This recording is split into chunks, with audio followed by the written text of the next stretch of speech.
मार्कंडेय पुराण में दुर्गा सप्तशती का यह 11वां अध्याय है। ऋषि बोले, देवी जी ने जब दैत्यराज महाअसुर शुंभ का वध कर दिया, तब इंद्र आदि सभी देवता अग्नि को मध्य रखते हुए अपने मनोरथ सिद्धि के लाभ से सभी दिशाओं को दमकाते हुए कमलों से प्रकाशित करते हुए उस कात्यायनी देवी की स्तुति करने लगे। देवता बोले, हे शरणागतों के संकट निवारणी देवी, हम पर प्रसन्न हो। हे सारे जगत की माता, हे विश्वेश्वरी, विश्व आप हो। हे देवी, आपने इस सारे जगत को मोहित कर रखा है। पृथ्वी पर आपकी प्रसन्नता से ही मुक्ति का लाभ होता है। हे देवी जी, सभी दिशाएं आपका ही भेद है। जगत भर की स्त्रियां सब आपकी ही मूर्तियां हैं। हे जगदम्बे, आप अकेली ने सारे जगत को व्याप्त किया हुआ है। आपकी स्तुति क्या हो सकती है? आप तो स्तुति से भी परे हो एवं परावाणी हो, जबकि आप सबको आधार एवं स्वर्ग की मुक्ति देने वाली हो। इसी से आपकी स्तुति हो जाएगी। आपकी स्तुति के लिए अन्य कौन सी उत्तम मुक्तियां हो सकती है? सारे जन के हृदय में बुद्धि रूप होकर आप ही स्थित हो। हे देवी, स्वर्ग एवं मोक्ष देने वाली नारायणी, आपको नमस्कार हो। कला काष्ठा आदि का रूप से सबकी रक्षा कीजिए। हे देवी, आप ही चर अचर की स्वामिनी हो। आप ही एकमात्र जगत की आधार हो, पृथ्वी स्वरूप से विराज रही हो। हे देवी, आपका पराक्रम अलंघनीय है। आप ही जो जल स्वरूप में स्थिर होकर इस सारे विश्व को तृप्त कर रही हो। अनंत पराक्रम वाली आप ही वैष्णवी शक्ति हो। विश्व भर का परम बीज, माया को भी स्थानों के क्रम से बदल देने वाली, विश्व के संहार में शक्ति रूप हे नारायणी देवी, आपको नमस्कार हो। हे देवी, आप सभी मंगलों को देने वाली मंगला हो, सभी अर्थों को सिद्ध करने वाली शिवा हो, शरणागत रक्षक हो, 3 नेत्रों वाली हो। हे गौरी नारायणी, आपको नमस्कार हो। आपकी दृष्टि स्थित एवं संहार करने में सनातनी शक्ति स्वरूप हो। आप गुणमयी और गुणों की आधार हो। हे नारायणी देवी, आपको नमस्कार हो।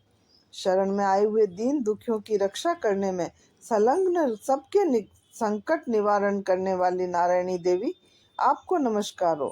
हंसों से जुते हुए विमान पर विराजमान ब्रह्मणी के रूप को धारण करने वाली, कुश मिश्रित जल छिड़कने वाली नारायणी देवी, आपको नमस्कार हो। माहेश्वरी के स्वरूप से त्रिशूल, चंद्रमा और सर्पों को धारण करने वाली, महावृषभ पर बैठने वाली नारायणी, आपको नमस्कार हो। मोर और मुर्गों से आवृत महाशक्ति को धारण करने वाली, महापाप रहित कौमारी रूप में स्थित है नारायणी, आपको नमस्कार हो। शंख, चक्र, गदा, शांग, इन उत्तम अस्त्रों को धारण करने वाली वैष्णवी शक्ति रूप प्रसन्न हो। हे नारायणी, आपको नमस्कार हो। हाथों में भयंकर चक्र धारण किए, दाढ़ों पर पृथ्वी उठाए हुए वाराह रूप धारिणी शिवे नारायणी, आपको नमस्कार हो।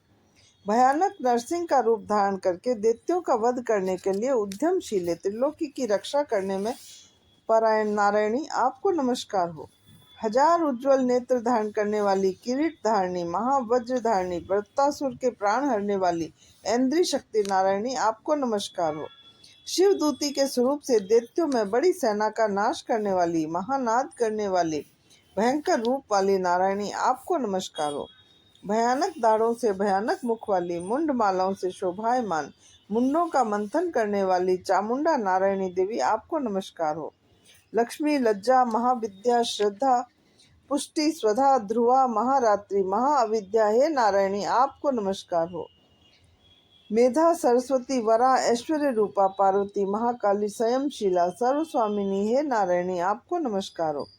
सर्व ईश्वरी, सभी शक्तियों से संपन्न, हे दुर्गे देवी, हमारी सभी भयों से रक्षा करो। हे देवी, आपको नमस्कार हो।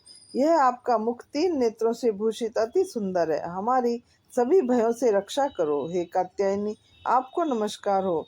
हे भद्रकाली, सभी दैत्यों का नाश करने वाली, भड़कती हुई अग्नि की ज्वालाओं से महाभयानक आपका त्रिशूल हमारी भय से रक्षा करे, आपको नमस्कार हो। हे देवी, शब्द द्वारा सारे जगत की व्याप्त करके जो दैत्यों को तेज हनन कर देता है, वह आपका घंटा जैसे माता अपने पुत्रों के पापों से बचाती है, वैसे ही हमारी रक्षा करे। हे चंडिके, आपके हाथों की तलवार जो असुरों के खून और चर्बी से लथपथ हो रही है, वह हमारा मंगल करे, हम आपको प्रणाम करते हैं। हे देवी, जब आप प्रसन्न होती हो तो सभी रोगों को नष्ट कर देती हो। आप क्रोध करने पर सभी मनोरथ एवं कामनाएं नाश कर देती हो। आपके आश्रित पुरुषों पर कोई संकट नहीं आता, अपितु आपके आश्रित पुरुष दूसरों को भी आश्रय देते हैं। हे देवी, आपने जो आज इन धर्मद्वेषी महादैत्यों का नाश किया है, इसमें अपने स्वरूपों को अनेक शक्ति रूपों में विभक्त करके किया है। हे अंबिके, आपके सिवाय और दूसरा कौन ऐसा कर सकता है? विद्याओं में, विचारों के दीपक रूप शास्त्रों में, वेद वाक्यों में आपके सिवा और किसका वर्णन आता है? और न आपके सिवा कोई दूसरी शक्ति है जो इस विश्व को अज्ञान रूपी भयानक अंधकार से पूर्ण ममता रूपी गड्ढे में खूब भटका रही है, जहाँ राक्षस हो, जहाँ शत्रु हो, जहाँ पर डाकुओं का दल आ जाए, वन में आग लग रही हो, एवं समुद्र के मध्य में जहाँ कहीं उपस्थित होकर आप ही विश्व की रक्षा कर लेती हो। हे विश्वेश्वरी, आप विश्व की रक्षा करती हो, विश्व स्वरूपा होकर विश्व को धारण करती हो। आप विश्वेश्वरी से वंदनीय हो। जो पुरुष आपको प्रणाम करते हैं वे विश्व के आश्रय हो जाते हैं। हे देवी, जिस प्रकार इस समय दैत्यों के वध से तुरंत हमारी रक्षा कर ली, इसी प्रकार नित्य ही हमें शत्रुओं के भय से बचाइए, प्रसन्न होइए और जल्दी से सारे जगत के पाप नष्ट करिए। पापों से उत्पन्न महामारी आदि उपद्रव भी दूर हों। हे देवी, विश्व भर के दुख दूर करने वाली, प्रणाम करने वाले हम पर प्रसन्न होइए। इन तीनों लोकों के निवासियों से स्तुति की गई मातेश्वरी, सब लोगों को वर दीजिए। देवी बोली, हे देवगण, मैं वर देने को तैयार हूँ, मन चाहा वर मांग लो, संसार का उपकारक वर मैं अवश्य देती हूँ। देवता बोले, हे सर्वेश्वरी, आप त्रिलोकी की समस्त बाधाएं शांत करें और इसी प्रकार हमारे शत्रुओं को भी नाश करती रहें। देवी बोली, हे देवगण, वैवस्वत मनवंतर के 28वें युग के आने पर शुंभ निशुंभ नामी 2 महादैत्य पैदा हो जाएंगे। तब मैं नंद गोप की गृहिणी यशोदा के गर्भ से अवतार लूंगी और विंध्याचल में जाकर निवास करूंगी।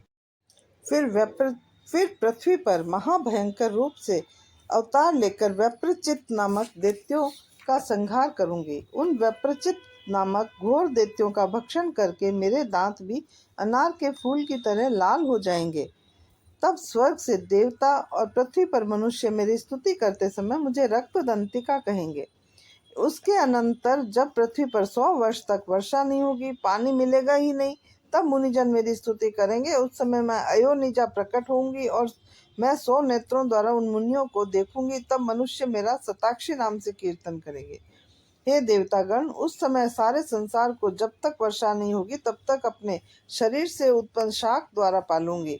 पृथ्वी पर शाकंभरी इस नाम से विख्यात हो जाऊंगी। वहां पर मैं एक दुर्गम नामक दैत्य का वध करूंगी। फिर मेरा नाम दुर्गा देवी होगा और इस नाम से विख्यात होगा। फिर जब मैं भयानक रूप धारण करके हिमालय पर रहने वाले राक्षसों का मुनियों की रक्षा के लिए भक्षण करूंगी, उसी समय सभी मुनि भक्ति भाव से नम्र होकर मेरी स्तुति करेंगे। तब मेरा नाम भीमा देवी विख्यात होगा।